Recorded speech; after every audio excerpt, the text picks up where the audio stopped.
I'm joined by two people from whom I learned so much about where technology is headed, what's actually really going on the ground here. Jessica Lessin, who founded The Information in 2013 after a career covering media, technology, and other things for the Wall Street Journal, and now leads this incredibly influential publication based out here, one of the most successful new media business stories. And we have Casey Newton, who is the editor, CEO, co-founder of Platformer, and he's a co-host of the Hard Fork podcast. Many of you probably know him from there. Casey is one of the most Hard Fork fans, clapping here, one of the most widely read tech journalists on the world. So the idea here is we're talking to these two folks who are on the ground, who are talking to CEOs, talking to tech companies for a sense of what is actually going on. And Casey, I want to start with you with what I think is probably an important question, which is, are the robots out of control? And I asked this question, and you can share the context a little bit, but we have, in recent weeks and months, we have situations where AI agents have their own social network and starting Christopherian religion, like on their own. We have, there's a Meta researcher who had an agent, OpenClaw, who was meant to clean up her email inbox and instead deleted her entire email inbox. Which to me, that is cleaning up my inbox. Yeah. That's my Sounds dream. pretty good. Yeah. Sounds pretty good. So Casey, how are you thinking about this all? Are the robots out of control? I don't think they're under control, right? We've decided not to regulate them in this country because that would mean losing to China. And so we're now just sort of running this experiment where you see all sorts of things going right and all sorts of things going wrong. One story that really struck me in recent weeks, we talked about it on the most recent episode of Hard Fork, was this guy who's like this good citizen volunteer, maintains this critical piece of open source infrastructure, and this group has just decided we do not want AI agents submitting updates to our open source repository. We don't have to wade through all of them. And it appears that an AI agent took it upon itself to just post a really mean blog post about this guy. Yeah. It's very hard to prove that this happened, but we do believe that this happened. This is the best evidence that we have. And so, I am concerned about a world where if you ever do anything on the internet, an army of bots will defame you. So definitely a lot to think about. What do you, and actually just in light of that, what's your advice to folks? But it sounds like we know that some of the AI companies are getting rid of their governance and safety people. We know it's not a moment where we expect a lot more regulation of this stuff. What should we be doing? Well, I continue to advocate for the democratic process. Call your lawmakers. I think it's a great thing to be having public discussions about. It's a great thing to be writing blog posts about, writing social media posts about. I'm sort of cynical on this point. I think it's probably going to take some kind of catastrophe to really wake people up. But then again, we've seen in recent weeks two sort of viral blog posts about how AI is about to bring doom, at least to the stock market, and that seems to have gotten anyone's attention. So maybe that's the lesson there. If you want to get people interested in AI safety, tell them that their 401k is about to collapse. Okay. Yeah. Jessica, you are, I believe, running an OpenClaw agent. What is your experience with that been?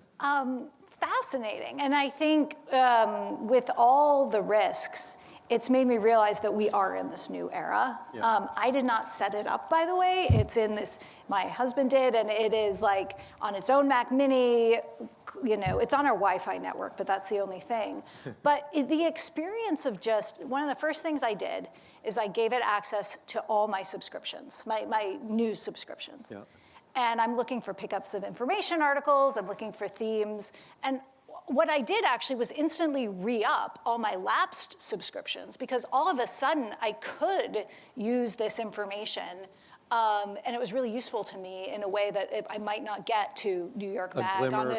For the journalism industry. I'm doing the pro-paid media thing here, shocking. Yeah. But still, that experience, of just what's happening now, that intense summary, you don't go back to browsing websites the same way when you experience that. So we obviously have to be very careful, and it has its own accounts and all that kind of stuff, but I'm using it almost hourly in addition to ChatGPT, Cowork, and everything else. Well, you were saying that when there was a glitch recently, when you It's were away. very glitchy, and I was just away. Our kids were off school, and I was frustrated that I couldn't, AKA with my husband, figure out how to fix it because it was like residing in my house and I was somewhere else. Yeah. And it was just that experience, like you come home, you set the alarm off, you check your mail, and you check your bot, right? Like, and you just kind of see what's going and like, why isn't the Gmail integration working? So that was weird. And I think, it's probably not going to be OpenClaw. I mean, myself and other reporters at The Information broke when Peter, the founder, was going to OpenAI in a sense, right? Like, yes, the open source project is going to exist, but that kind of personal agent world is absolutely here. Yeah, some people go on vacation, they worry about their cats, like making it. You're worrying about your cat. I don't know if I Mac fed Mini the fish when I came back, Okay. but that's what I was checked. Note to Jessica, feed the fish.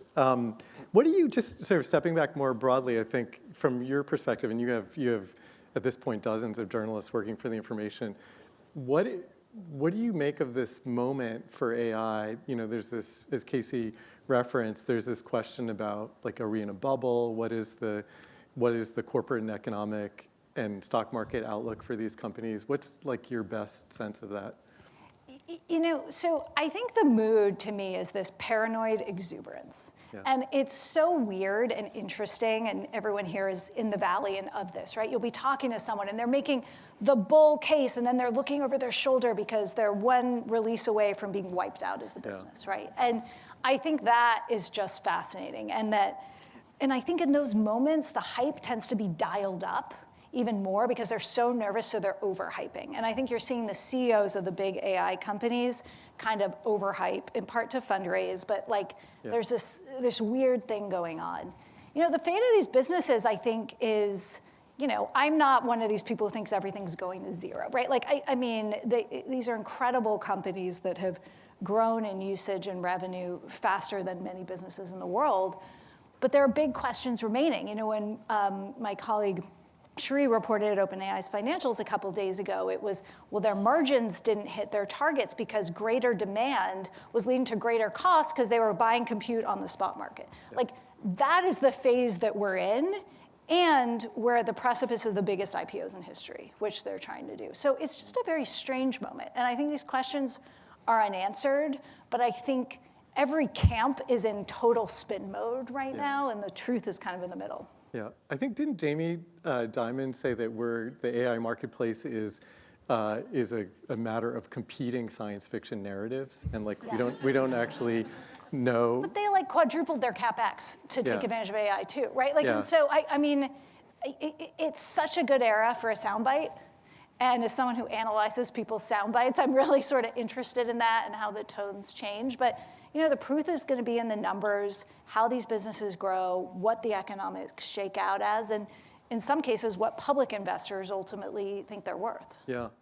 Casey, Jessica was just referencing this hype and the sort of anxious exuberance and the interest that a lot of companies have in the AI platforms themselves, who are actually the most seemingly informed and outspoken speakers or thinkers on the future ahead of us. But they also have a pretty vested interest in getting, in their IPOs in the case of Anthropic and OpenAI probably, and others. How do you get sort of trustworthy, non-biased sources of information that are deeply informed at the same time? I find it a challenge in the moment. Yeah, I mean, one dynamic that I think is really interesting is that there was a time when these companies did all of their work out in the open. Famously, that's why OpenAI has the name that it does, right? And then as the competitive pressure increased, all of them began withholding a lot of that information. In that sort of earlier time, I think that academics and the public and people inside the labs had roughly the same kinds of knowledge about what was going on. That's much less the case today. And so a challenge that we have is that the people inside the labs actually do have the best information about what's coming, and I do tend to trust them more. This leads to a lot of criticism of journalists because they'll say, well, you're just sort of falling for the hype.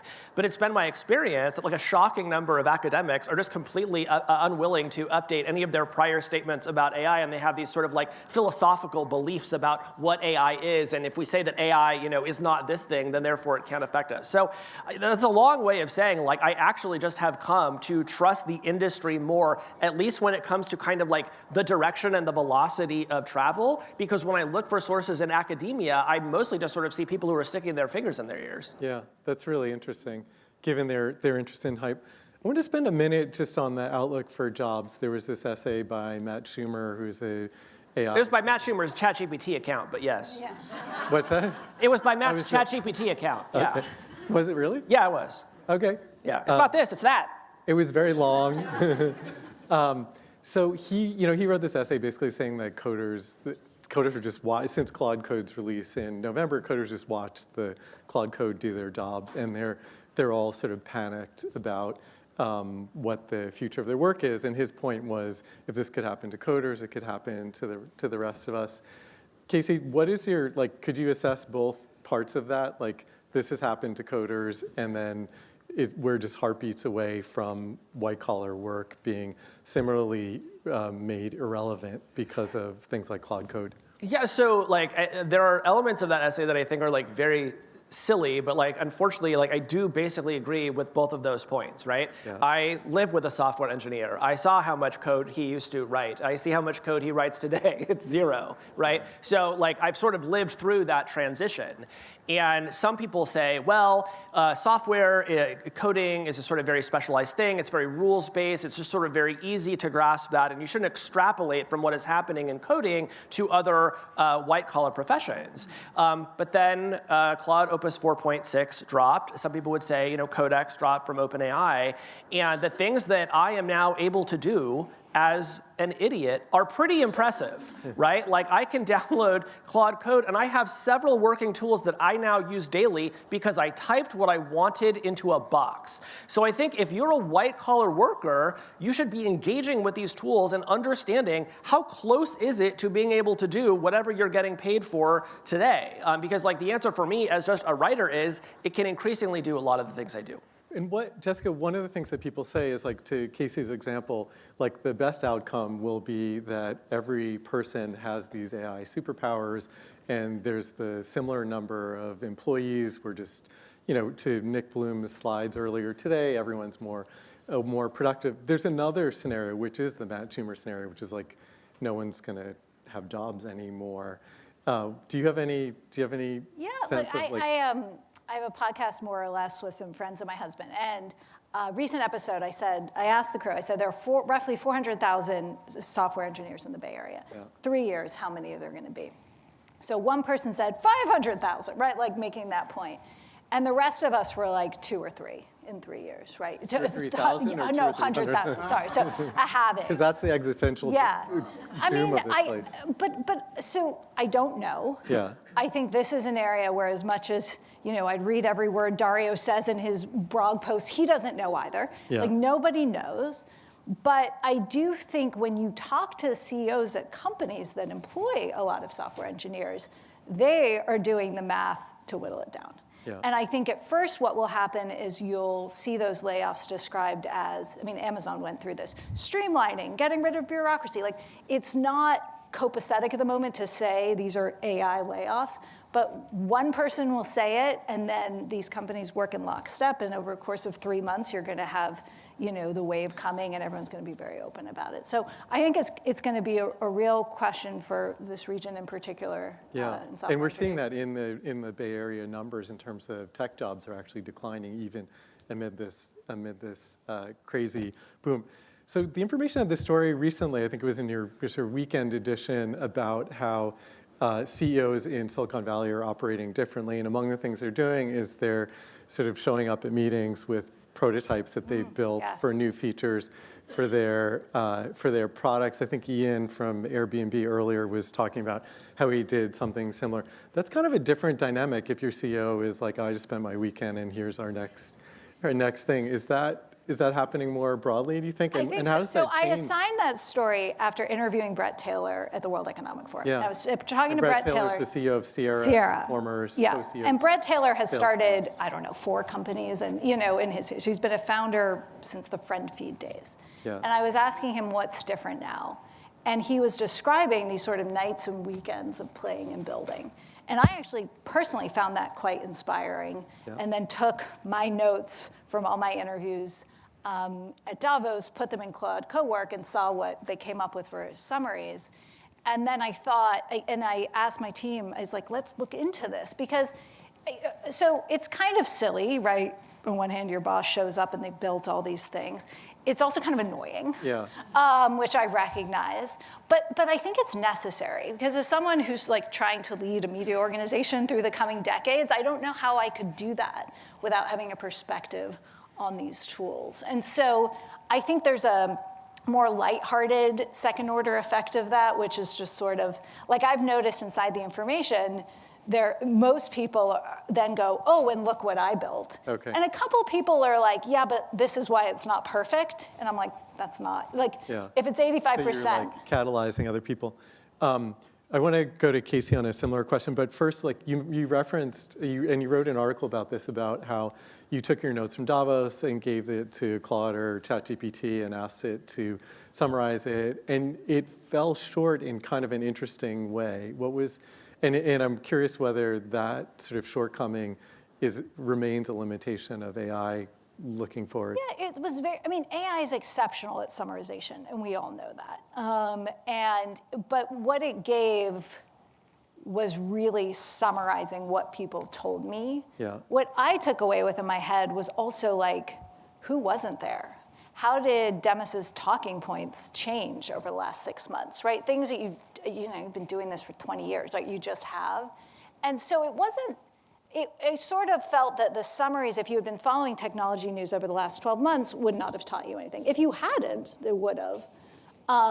But it helped me figure out what my sort of value add was. Ultimately. Which was like the delta. Was sort of the delta, like what's changed, what's different, right? And now my audience and the information's audience is laser focused on that, and there will be others that aren't.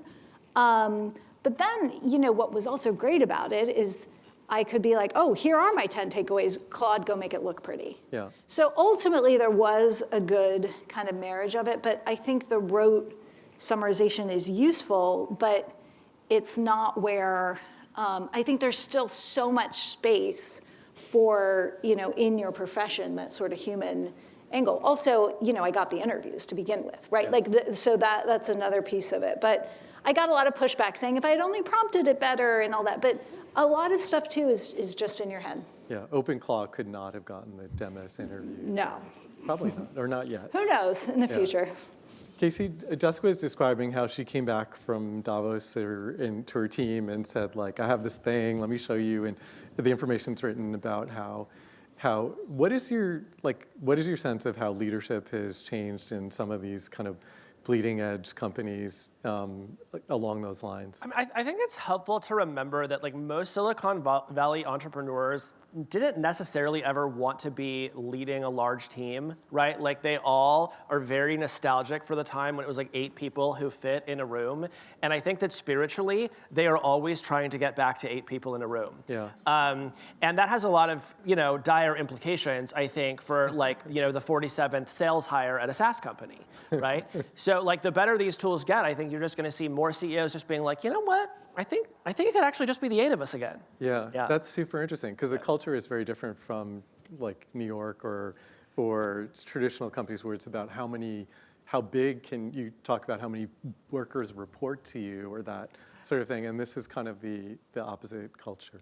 For the most part. I mean, there are outliers. Google likes to have 6 teams working on the same thing, but most companies don't. So we just have a minute left, and I just want to ask you both, like, what are you seeing the companies that are actually using AI most successfully? What are they doing right, and are you seeing any sort of common mistakes as well? Jessica, maybe do you want to take it first? Look, in large enterprises, I think we're still at the very beginning of adoption too, right? So I think you do have to look to the startups to see. I mean, there's a lot happening, but I think it's sort of slower at the big enterprise level. I think the main thing that companies are doing right is trying things, but with frameworks and policies. Yeah. But so having, like, we said a human is responsible for everything we do, every product we put out, every deck, every article, but try stuff. And then also, one of the things we had to overcome is just people being like shy about having used it. Yeah. Like people would let me know that they had a great experience, and I'd be like, post it in Slack, and they'd be like, no. Yeah. So I think being open and clear about how you're using it, and then sharing what works and doesn't, is a really good place to be right now. There's some interesting MIT research about how young workers in particular are reluctant to use AI in the workplaces, in part, or admit it, because they're afraid that their older managers will think that they're cheating or their work is low quality, or that which inhibits the actual usage. Casey, just a last word on like, what are you seeing companies that are successful, and any mistakes that you're? I still think it's like best when it's bottom up. You know, I think like the CEO that like gets everyone in the auditorium and says like, starting from today, like you just have to AI everything. Like that doesn't work, right? On the flip side, I have a friend who's like a project manager who started using Claude Code to build prototypes, like a non-technical person who could suddenly bring prototypes into the meeting, and he got in trouble because he'd spent $600 on Claude Code. I don't think that's probably going to work for that company, right? I think you want to empower people, let them try tools, and bring them into the office. Yeah, great. Okay, we're going to go to a coffee break now. So we're going to come back in 20 minutes. So, and we have a great program, so please stick around. And I want to thank Casey Newton and Jessica Lessin for this great conversation.